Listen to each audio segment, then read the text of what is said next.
Hey, what's up everybody? I'm servicing the transmission on my TSX, so I figured I'll show you how I do it. I'm going to drain and refill the automatic transmission fluid and replace the filter. That's right, there's a filter. Per the manual, bring the transmission to normal operating temperature. Turn the engine off, then you can drain the automatic transmission fluid. To make it easy, I'm servicing the transmission after running some errands. The total transmission fluid in the transmission is 6.5 liters, but when you drain it through the plug, you're only going to get about 2.8 liters coming out. Thus, it's a good idea to drain and refill 2 times. I have already drained and refilled the transmission once recently, so this is my second time. For Hondas and Acuras, it's recommended that you only use the Honda transmission fluid. So Honda's ATF Z1 fluid has now been updated to the ATF DW1. Let's get to work. Set the parking brake. Jack up the car from the front subframe. Set the car safely on jack stands at the pinch welds. I'm using a cardboard box to crawl under my car. When you look under the car from the front, the black pan on the left is the engine oil pan, and the gray on the right is the transmission. Here's the transmission drain plug. The center of the drain plug has a slot to insert the 3/8 drive ratchet. Here's my 3/8 drive ratchet. To drain the fluid, I'm using a bucket from Home Depot so that I can measure how much fluid I drain out. Otherwise, you can use any drain pan. Insert the 3/8 ratchet and break loose the plug.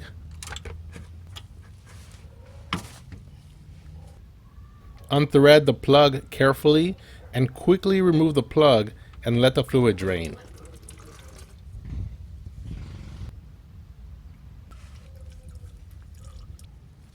Let's wipe down the magnet on the drain plug.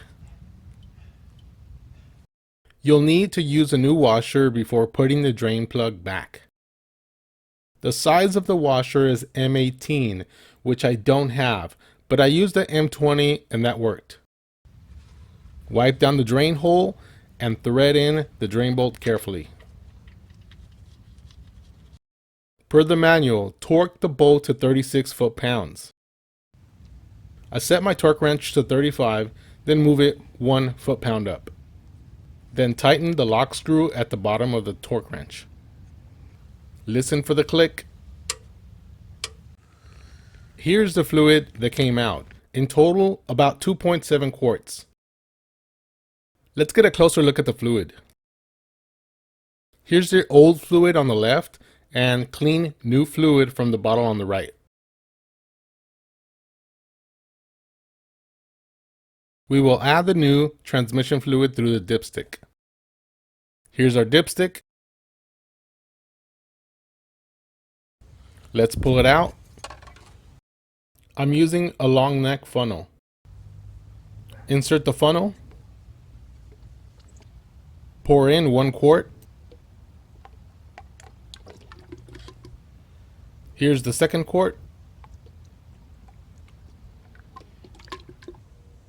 And half of the third quart for a total of 2.5 quarts. Let's turn on the car and run the engine for about 5 minutes. During this time, we can check for leaks at the drain plug. Turn off the engine, bring the car down and off the jack stands, and let's check the fluid level.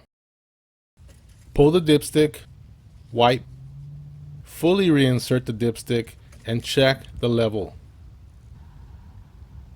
Sometimes this can be hard to see. Look for where the wet spot ends on the dipstick. It makes like a line. Here's another view. And another. It helps if you angle the dipstick where light can shine on the fluid. The fluid is in between the 2 dots, so there is no need right now to add more fluid. Let's talk about the filter now. The filter is not listed in the maintenance schedule in the manual, but it is in the manual. It's a cylinder inline filter. It's held down with a bracket by a 10mm bolt. From the driver's side, you can access it.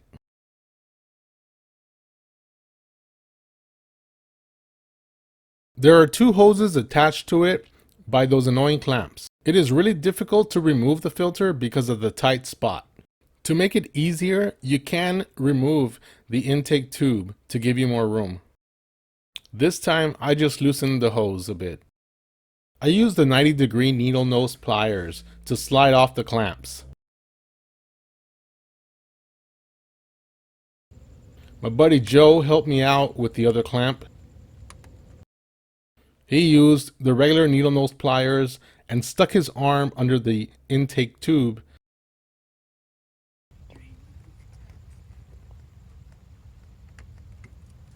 I used a flathead screwdriver to pry the rubber hoses away from the filter.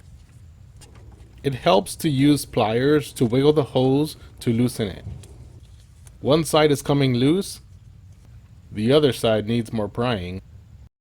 Let's remove the bolt with a 10mm socket. Now you can lift the filter up. I put some shop towels under the filter to catch the fluid that comes out. Here's the filter with the bracket attached. Remove the filter from the bracket and set the new filter into the bracket. There's really only one way to put it back in. Insert the hoses.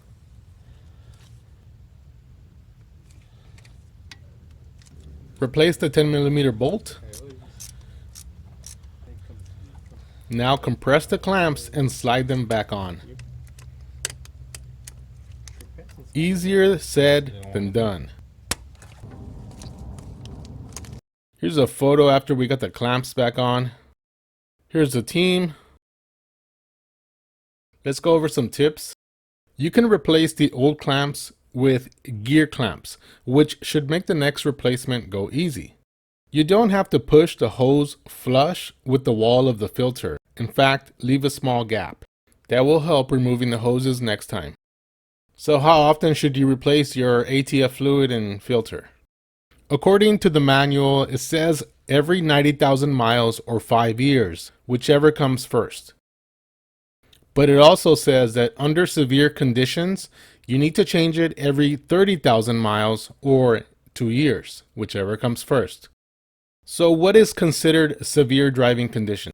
So when the car is driven mainly in the following conditions: driven in Canada, driving mainly less than 5 miles per trip, driving mainly in freezing temperatures less than 10 miles per trip, driving mainly in over 90-degree conditions, driving mainly with extensive idling, driving mainly long periods of stop and go driving, such as like taxi, delivery vehicle, Uber, Postmates, driving mainly with trailer towing, driving with roof rack, or driving in mountainous conditions, driving mainly on muddy, dusty, or de-iced roads. So some of these conditions apply to me, and it's more than occasionally, but less than mainly. So I've created my own schedule that's in the middle of both of them.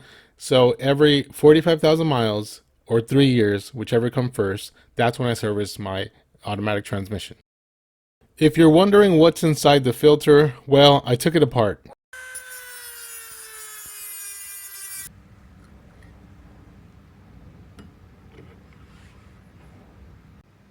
Lawless motherfuckers.